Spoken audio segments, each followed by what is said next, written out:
Today I'm presenting a technical artist guide to profiling in Unreal Engine. So in this talk, I'll present an accessible workflow for technical artists and other technically minded people to efficiently profile worst performing areas of the game with the goal of quickly determining the most effective optimizations to recommend to content teams.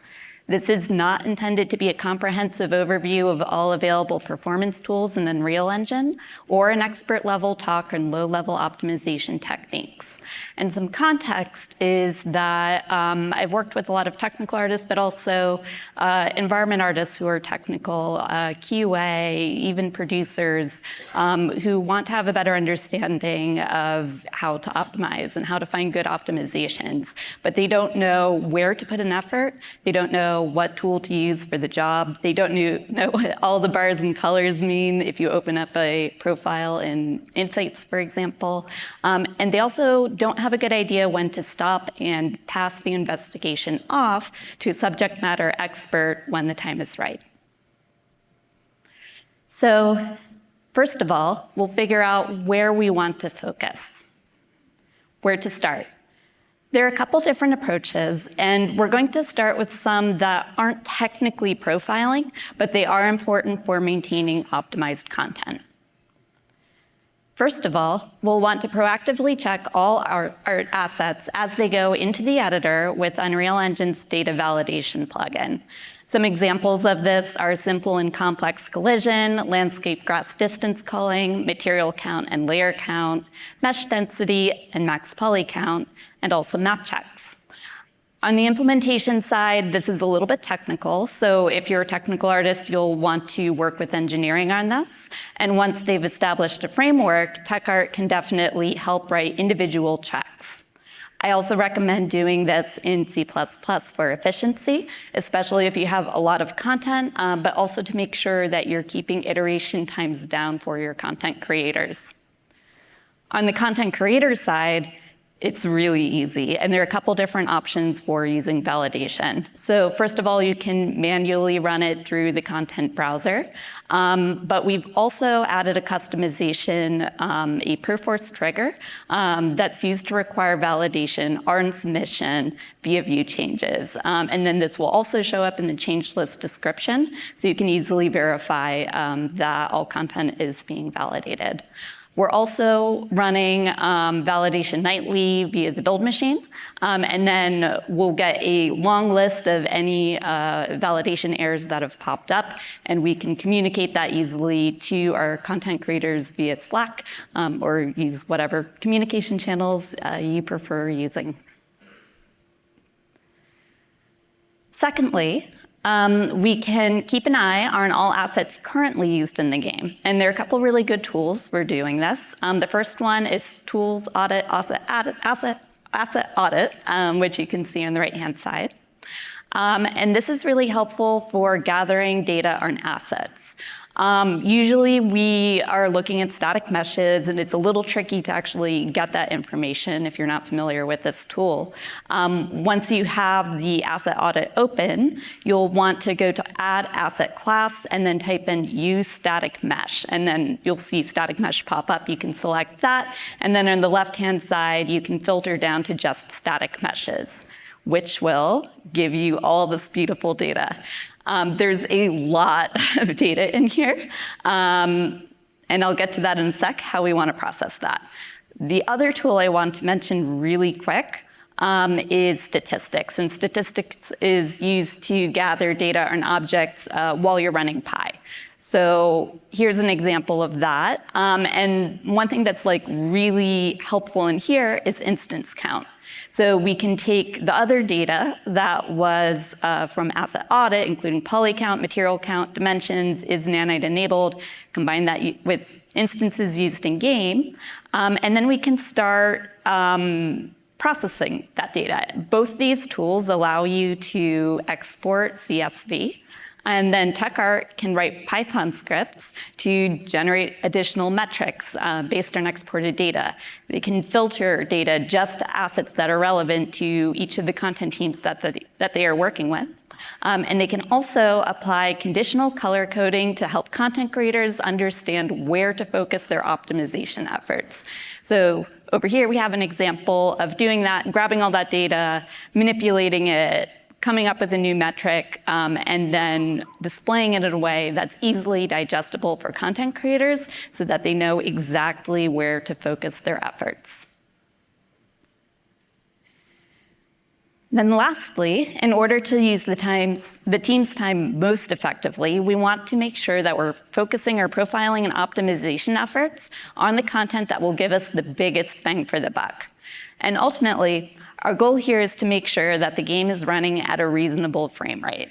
It's lovely if all of our content is well organized, but at the end of the day, what we really care about is the game itself. So another call out is there are a lot of really helpful visual debugging tools, and I feel that artists, especially being visual people, they tend to gravitate toward those debug modes, but they don't always provide you information about bottlenecks, for example. So you can spend all day optimizing for a particular debug mode, but that might not even be the bottleneck, and then you won't actually see any big change in frame rate. So in order to help focus efforts, the first thing that we want to look at is something like a performance map, like the one over here that we've developed internally. This was created by our engineering team, and every so often our build machine automatically captures data based on user-added POI markers. If you see the little red squares on the right-hand side, those are our POI markers.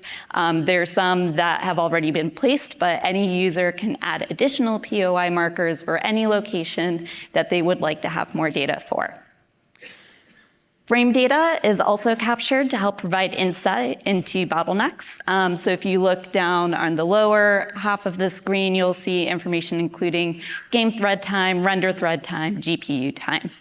This is helpful both to figure out what the biggest bottleneck might be in a certain area, but you can also compare different captures to see if there's been a regression, for example. So it's helpful for tracking data over time. The seat map is super easy to use. It's very helpful, and I highly suggest creating something like this in order to focus your team. So next, we'll talk about reproducible performance testing. We'll want to pinpoint a location for performance testing, but we also want to ensure that we are profiling in a reproducible way. This is especially important when you're testing optimizations in addition to profiling. So, how do we set up for our investigations? First of all, we'll want to launch the game. You'll want to, before you even launch the game, start Unreal Insights via the Unreal editor. It's best to do this beforehand because late connecting can potentially lead to data issues, so just to be safe, we'll do that first. Next, we'll want to run a development build of the game. This is going to provide us the most information during profiling compared to a test build where a lot of that information is stripped out. But in general, we'll run fast enough to be generally representative of what we're trying to profile. We do want to be mindful, though, that it's not going to be exactly representative. So debug is sometimes going to impact performance, and we should keep that in mind when we're looking at our profiles. Also in UGS, you'll probably want to confirm that you're synced to a similar change list as the build to ensure that symbols match, just in case that's necessary later. Once the game's running, use this trace.stop command to avoid generating a large trace file. Sometimes it'll take several minutes, 10 minutes, 20 minutes to find the spot that you're trying to profile.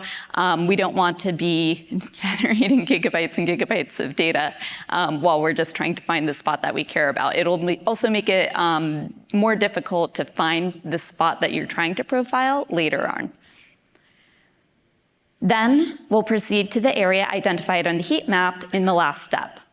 And one additional feature of the tool that we created is that when you select a region, it will create a bug@go command that we can paste into the command prompt later to get right to where we want to go.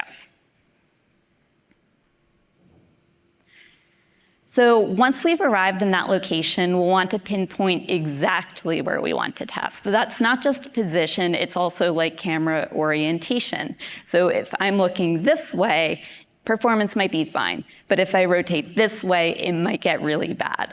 So we'll want to keep that in mind too, looking all around to figure out where that worst spot is that we want to dig into. Unreal provides several helpful stat commands to track performance at a high level. For example, stat FPS. That will bring up a small panel on the right-hand side of the screen that tracks information on what your frame rate is, but it's small, and it can be difficult to track it, especially when you're running around the game, maybe fighting a boss. And we wanted to create something that's a little bit easier to track, which you can see below. It's part of our in-game performance monitor that engineering built using IAM-GUI. Lives at the bottom of the screen. You can actually move it around a little bit, which is helpful. And you can see it out of the corner of your eye when you're playing, which is super, super helpful. So I think I have an example here. So as you can see, this is totally fine, but we look at this field of glass and that looks a little suspicious. So I go back to verify, and you know what? I think this is an area over here that I want to dig into. So once we've identified the specific spot we want to profile, we may want to prepare for an A/B test if we plan on testing optimizations in the future. So by A/B test, what I mean is verifying optimizations by comparing performance with and without the optimization, ensuring that the optimization is the only thing or close to it in the frame that has changed. So a couple things that you'll want to do to prepare for that, run bug@go command and save off the results. That'll get both your position and orientation. You'll want to consider controlling all game state conditions that can cause differences between captures. So a lot of this is going to be movement related. So if you're using a time of day system, you'll want to control that. Weather, wind, wetness, that will also want to be controlled. Any kind of ambient movement where things are swaying back and forth a little bit, that can have an impact. Any animated geometry. So movement is the big theme here. The biggest thing that's probably going to be moving around your screen is actually the character. So you may also want to consider hiding the character. We created a custom command, hide player, in order to do this. This was implemented via the custom cheat manager. And one thing to keep in mind if you decide to do this yourself is make sure that all the components are hidden too, which will require a little bit of piping data around. This is all really helpful so that you can literally flip between screens and see exactly what's changing, not just from a performance standpoint, but also from a visual standpoint. Because sometimes when we optimize, there might be slight visual changes, and we want to catch those and make sure that we're okay with them. On the flip side, also keep in mind that if you're doing this, you're removing things that could potentially be expensive. So double check, make sure that when you disable these features, that they're not the things that are adding significant cost. In that case, you will want to keep them on and dive into the profiles with characters, motion, etc. enabled. A couple other helpful hotkeys and commands. So there's slow-mo 0, which pauses the game, really helpful when you're trying to pinpoint an exact frame during a cinematic or similar. But you can also create custom key bindings by editing default input INI, which you can submit, and the entire team will have access to that.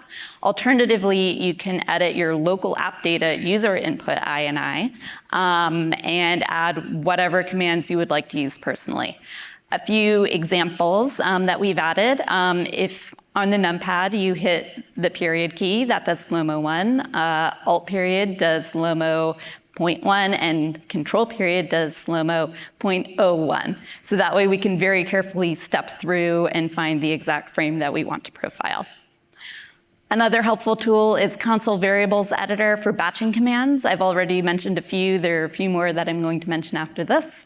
So that's absolutely worth investigating in order to make your workflow more efficient.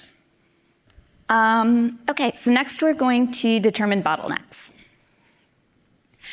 Now that we know where we want to focus, what tools do we want to use to gather more information? So the first thing we'll want to do is check stat unit. This will bring up a panel on the right-hand side of the screen with a couple of different timings. There's game, frame, draw, GPU time. And what we'll want to do is compare these against each other to figure out where the bottleneck most likely is. First thing we want to check is if game is close to frame. This is likely a game thread bottleneck if we see this happening, and the next step in that case would be to perform an Unreal Insights trace. If draw is close to frame, this is likely a render thread bottleneck. And because it's also a CPU issue, we'll still want to perform a Unreal Insights trace.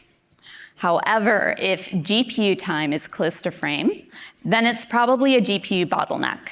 And in that case, Unreal Insights might provide some basic information, but ultimately we'll probably end up in profile GPU or a dedicated GPU debugger in order to diagnose what the issue is. Because those numbers tend to jump around frame to frame, sometimes it's a little bit difficult to do that comparison. So it could help to visualize it in a graph, and there are a couple options for that. There's actually a built-in command in Unreal stat unit graph, which will create a small graph in the corner of your screen, and it's color-coded based on the panel in the corner. We created our own version of this, which is part of the performance monitor that I mentioned earlier, so we can see that see those stats over a longer period of time. Now that we know what tools we want to use to profile our issues, we can do a deep dive. So, what are common patterns we should look for, and when should we consider passing the investigation to someone else? First, we'll start with CPU bottlenecks in Unreal Insights. So before we run the trace, we'll want to prepare and run the command stats verbose named events. This will start, and then we start the trace with the command trace start. Optionally, you can use these commands to identify specific frames in your trace. There's trace bookmark and trace screenshot. These are really helpful because you might have tens or hundreds or even thousands of frames in Insights. If you use these commands, it'll place a little marker in your graph so that you can find it far more easily.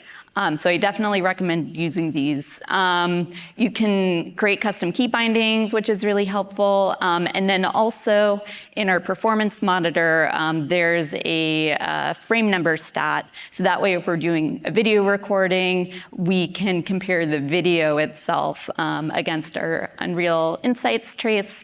And having context is really helpful. So for example, if you're seeing a lot of physics stuff going on in the trace, and then you look at the frame and there's a big explosion, you have a better, much faster understanding of what might be contributing to your performance problems.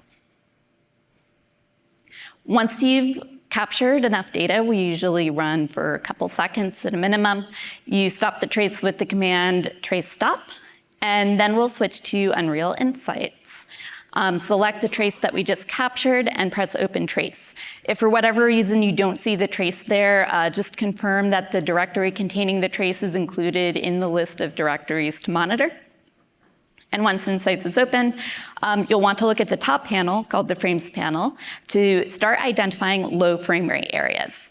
So you can see an example over here, and there are two types of low frame rate areas that we're looking for. The first type is a hitch, which you see on the left-hand side, and it's that tiny little one-frame spike. The other area to the right is a consistently low frame rate area. When tech artists or others are first getting started looking at insights captures, I typically recommend to look at the consistent low FPS areas first. It's usually a little bit easier to diagnose. It's also usually more often content related, so it's easier to find actionable optimization recommendations by looking in those areas. Next, we will select a frame in that frames panel that we'd like to dig into, which you see up top here, the little blue box. The selected frame will also be highlighted in the timings view panel below, which you can see that blue, large blue highlighted area there. And it's always a good idea to confirm the bottleneck, even though by comparing those stats earlier, we got a good sense of where it probably is. Never hurts to look at your trace and identify the bottleneck. So if you look at this one here, we see that there's a large section of the GPU track where nothing is happening. Down below in the game thread, there's a lot of stuff going on. So this confirms our hypothesis that, you know what, this is probably a CPU issue, specifically a game thread issue, and the GPU is stalling because it doesn't have any work to do, because the CPU is still figuring out what needs to be done next.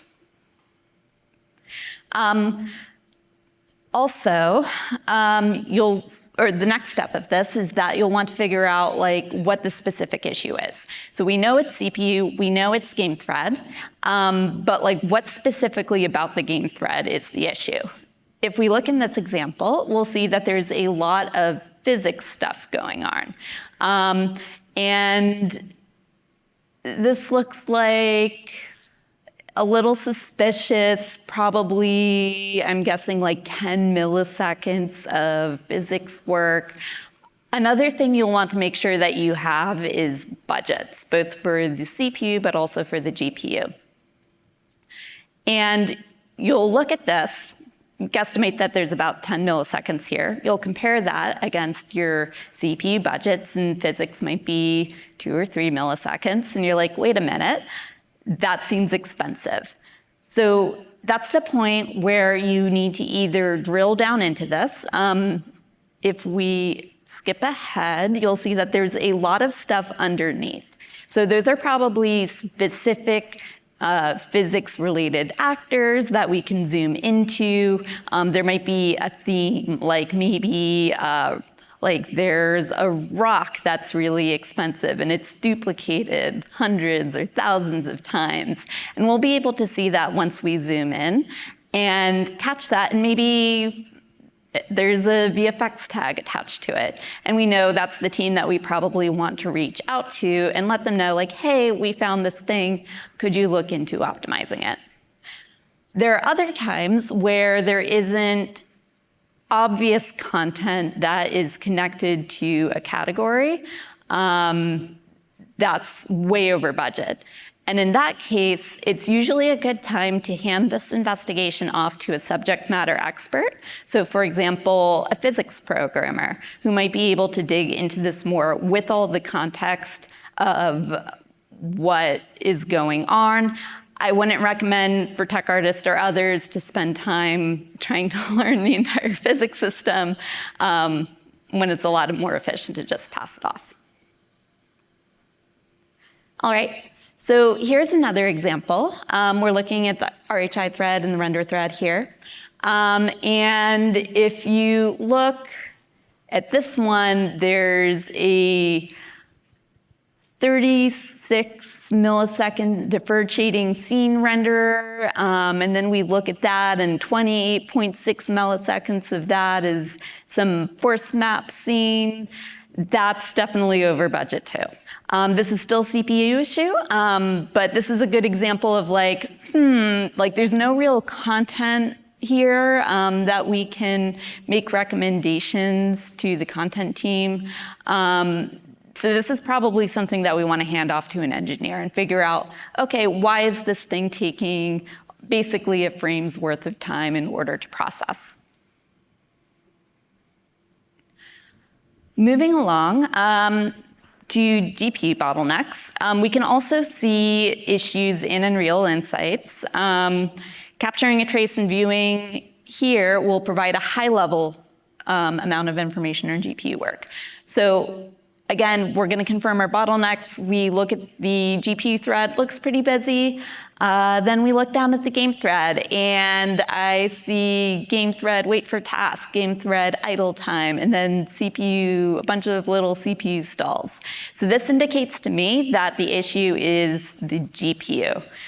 But there isn't a ton of information in here. Obviously, we can compare these high-level categories against our GPU budgets to see, generally speaking, where we might be over. So for example, nanite viz buffer seems a little high, and shadow depth seems a little high.